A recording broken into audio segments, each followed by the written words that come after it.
Today's video, we're going to take a look at the first ever Spyderco knife we've checked out on the channel. Yeah, I'm talking about the Manix 2 Maxamet. That's what's coming up next here on Survival on Purpose.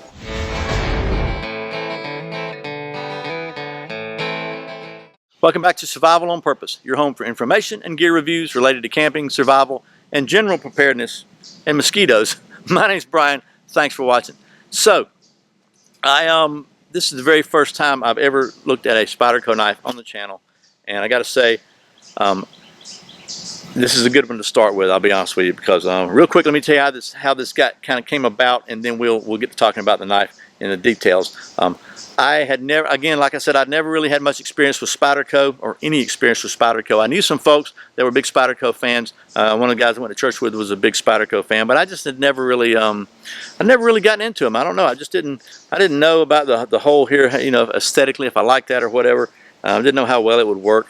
Last year, 2016, at SHOT Show, Tim from Everyday Tactical Vids suggested I go talk to the folks at Spyderco and check them out. So I had the pleasure and privilege of speaking with Eric Glesser, who is the son of the founder of Spyderco, and he's one of the family owners. And he asked me if I had any experience with Spyderco knives. I said, actually, no, I have not. And so he said, I'll tell you what, you're just going to take this knife home, use it for a long time, and then let me know what you think next year. So that being said, this is the knife he gifted me with, and I got to once again say thanks to Eric for that, because he picked a good one. I'll say that, because this is absolutely a really, really nice knife. One of the favorite knives I have ever owned. I'm just telling you. I know that sounds like an instant fanboy, and I guess I did become an instant fanboy, because this thing right here is the bomb, man. I'm telling you. Now, this is not one of their lower budget knives. The MSRP on this thing's about $280. It's going to cost you about $168 on Amazon at the time of this video, so it's not a low budget knife.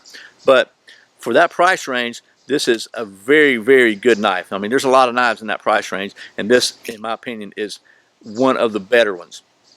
So let's talk about that real quick and why I say that. First of all, you know, knife steel has a big impact on the price of a knife. This knife features Maxamet steel, and Maxamet is a very hard powdered steel that was developed by, and I got the notes here, from Carpenter Steels. It's a micro mixed powdered steel, and they actually developed this steel to use in rollers in their steel mill to process other steel with. So it's designed to be a steel that processes other steel. That tells you right there it is some hard stuff.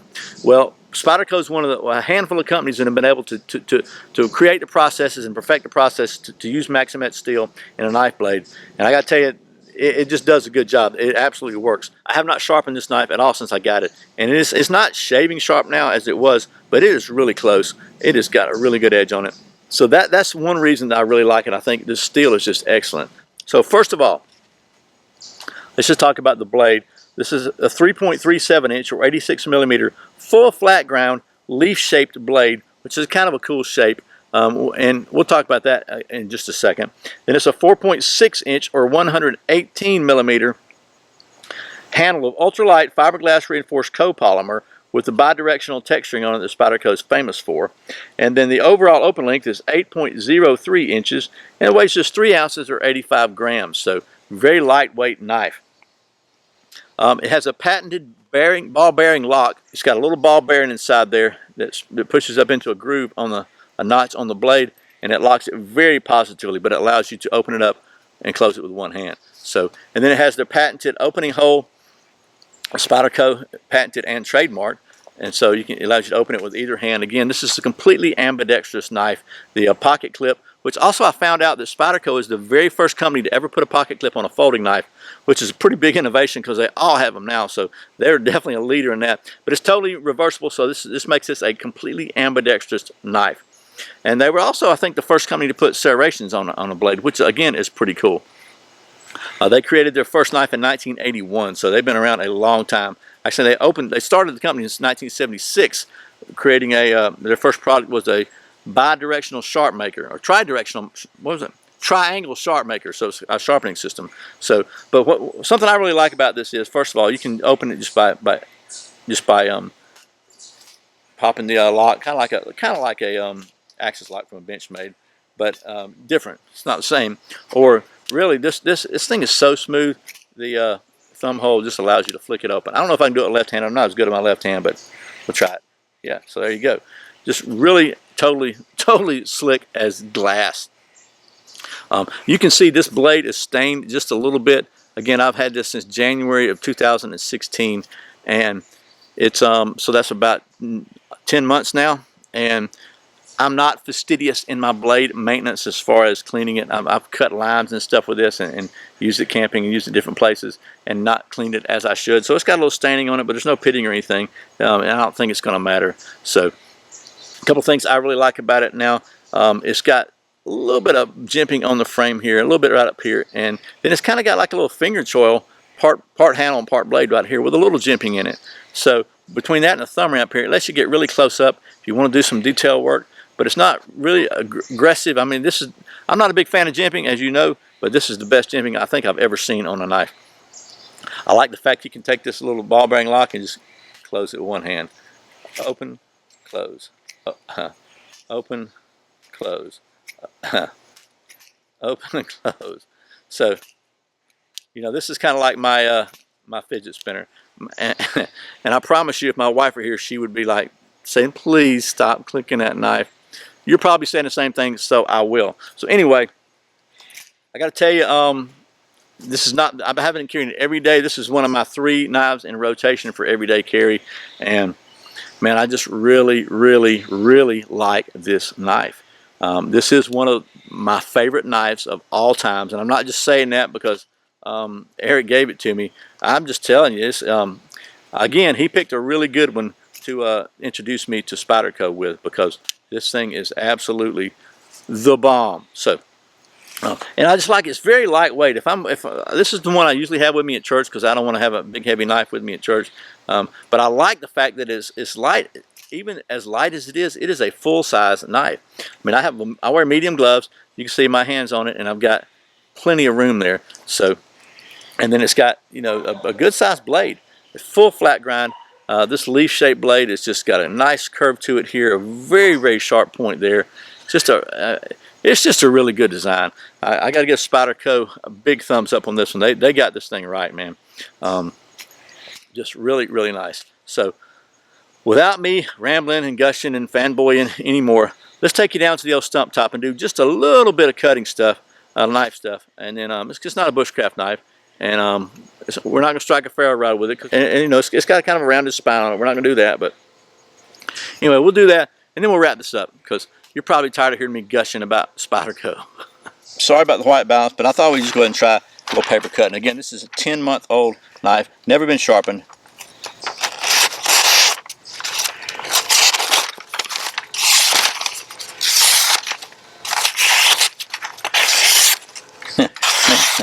That's pretty stinking good, I'll just tell you. Never hit a sharpening. Never had any kind of sharpening done on it whatsoever. That's, in my opinion, that's pretty stinking good. Let's see what else we can cut with this thing. How about some seatbelt material? Cause why not, right? We got that to test. We can test it. Let's test it for that. Let's see how we're going to do this. I'm trying to keep from cutting myself and keep it in camera. Got to get it on the blade first, Brian. There's that. Well, let's cut it down like this and see.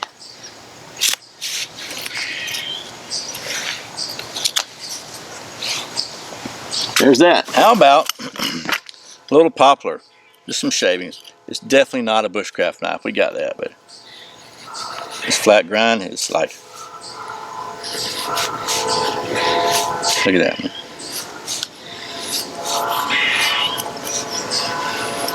Oh man. If you can see that, but this blade shape is very functional. Like all the way down the blade. You can, even using the very tip of it, just gives you so much control. I'm becoming a big fan of this leaf blade. And what's cool about it is, if you want to get, and see, I'm using the jimping on the back.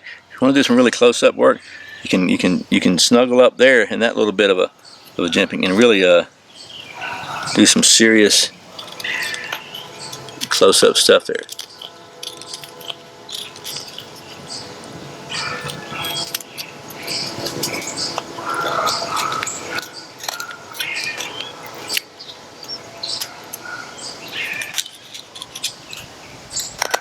Maybe you're doing some notching or something like that.